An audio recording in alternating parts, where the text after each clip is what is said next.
పితా పుత్ర పవిత్రాత్మ నామంన ఆమెన్. సహోదరి సహోదరులారా, ఈరోజు కథోలిక తిరుసభ పునీత హిలేరియన్ గారి పండుగను కొనియాడుతుంది. పాలస్తీనాలోని తబతా అనే ప్రదేశంలో 291వ సంవత్సరంలో జన్మించినటువంటి ఈయన 80 సంవత్సరాలు జీవించి 371వ సంవత్సరంలో దేవుని పిలుపును అందుకున్నారు. చిన్నతనం నుండి ఆయన 15వ ఏట అలెగ్జాండ్రియాలో విద్యను అభ్యసిస్తున్నటువంటి సమయంలో ప్రభువు పట్ల ఆకర్షితులై తన సర్వస్వాన్ని వదిలిపెట్టి ఏకాంత ప్రదేశానికి వెళ్ళి తన జీవితాంతం ప్రభువు మీద ధ్యానం చేసినటువంటి ఒక గొప్ప ఋషి. ఇటువంటి గొప్ప పునీతుడి గురించి ఈ వీడియో ద్వారా తెలుసుకుందాం. పునీత హిలేరియన్ గారు ఒక పేరుగాంచిన ఎడారి ఋషి పునీతుడు. వీరి గురించి క్రీస్తు శకం 391లో పునీత జెరోమ్ గారు ఎక్కువగా వ్రాశారు. హిలేరియన్ గారు పాలస్తీనా దేశంలో గాజా పట్టణంలో అన్య దేవతలకు మొక్కేవారి కుటుంబంలో 291లో జన్మించారు. ఈజిప్టులోని అలెగ్జాండ్రియాలో విద్యను నేర్చుకున్నారు. ఆ రోజుల్లో వారు యేసుక్రీస్తు ప్రేమ సిద్ధాంతాన్ని గురించి తెలుసుకున్నారు. ఈ లోక సంబంధమైన ఆశలు, ఆస్తిపాస్తులు విడిచిపెట్టి తనను వెంబడించమన్న క్రీస్తు బోధల పట్ల అధికంగా ఆకర్షితులై ఉన్నారు. జ్ఞానస్థానం పొంది క్రైస్తవుడిగా మారారు. ఆ రోజుల్లో ఈజిప్టులో అంకోరైటర్స్ ప్రాంత గురువుగా పునీత పెద్ద అంతోని అనే గొప్ప సన్యాసి ఉండేవారు. వారి వద్ద శిష్యరికం చేస్తూ హిలేరియన్ గారు 2 మాసాలు అడవిలో కఠోర ఉపవాసాలు, ప్రార్థన, ధ్యానంలో మునిగి ఉన్నారు. ఆ తరువాత వారు తిరిగి పాలస్తీనాలోని వారి సొంత ఇంటిని చేరుకున్నారు. తల్లిదండ్రులు చనిపోవడం వలన వారు తమకు వారసత్వంగా వచ్చిన ఆస్తులని పేదలకు పంచిపెట్టారు. తన కొరకు మాత్రం చిన్న గుడిసెను కట్టుకొని పూర్తిగా సన్యాసి జీవితం ప్రారంభించారు. కట్టుబట్టలతో ఉన్న పేదరికంలో పవిత్ర జీవితం గడిపారు. తమ జీవనోపాధి కోసం బుట్టలు అల్లేవారు. ప్రతిరోజు సూర్యాస్తమం అయిన తర్వాత మాత్రం ఆహారాన్ని తీసుకునేవారు. కేవలం ఒక రొట్టె ముక్క, కొద్దిగా దుంపలను భుజించేవారు. క్రైస్తవ మతంలో తన సమయాన్ని గడిపేవారు.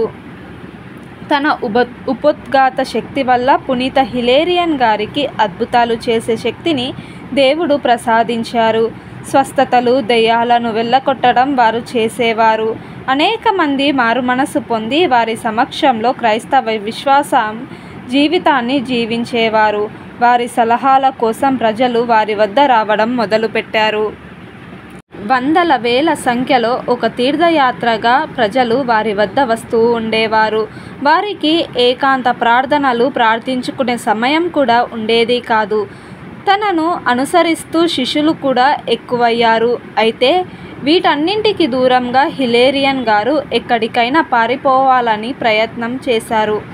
నిరాహార దీక్షకు పూనుకోవడంతో వారి అనుచరులు పక్కకు వెళ్ళి వారిని ఏకాంతంగా జీవించడానికి తమ సమయాన్ని అందించేవారు.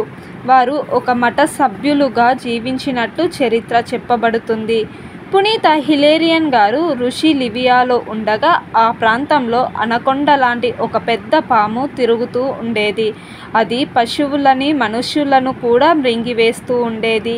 దీని వలన ప్రజలు భయపడుతూ ఉండేవారు. ఈ విషయం తెలుసుకున్న హిలేరియన్ గారు ఒకరోజు దీక్షతో ప్రార్థన చేసి ఆ సర్పాన్ని ప్రేరేపించి ఒక కట్టల పురుగులోనికి దూరిపోయేలా చేశారు.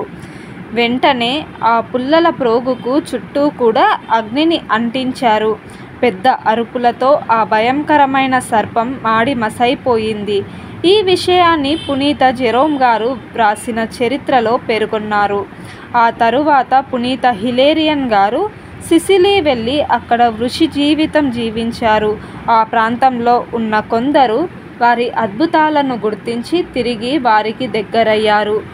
వారిని వదిలించుకొని ఏకాంతంగా జీవించే నిమిత్తం పునీత హిలేరియన్ గారు అక్కడ నుండి తప్పించుకొని చాలా దూరం ప్రయాణించి యుగోస్లావియాలోని దల్మాతియా అనే పట్టణ ఎడారిలో ప్రవేశించి అక్కడ నుండి సాయి ప్రసిద్ధి దివికి చేరుకున్నారు. అక్కడే ఒక కొండ గృహలో వారి 80వ ఏట అనగా క్రీస్తు శకం 371లో దేవుణ్ణి చేరుకున్నారు. వారి పవిత్ర గాయం మసూమా పట్టణంలోకి తేబడి అక్కడ సమాధి కాబడింది. పశ్చిమ దేశంలో పునీత టూరుస్ మార్టిన్ వారి వలె తూర్పు ప్రాంత శ్రీసభ దేశాలలో పునీత హిలేరియన్ గారు మొదటి మత సాక్షి ఋషి గురువుగా పునీతునిగా అధికారపూర్వకంగా గౌరవ మర్యాదలు సమర్పిస్తున్నారు.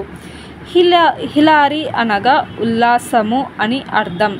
దేవుని యందు ఆయన ధ్యానం అందు ఉల్లాసంను కనుగొనినటువంటి ఈ గొప్ప పునీతుని ద్వారా మనం కూడా అటువంటి వరమును పొందుకునేటట్లుగా వీరి మధ్యస్థ ప్రార్థన ద్వారా ప్రార్థించుకోవాలి.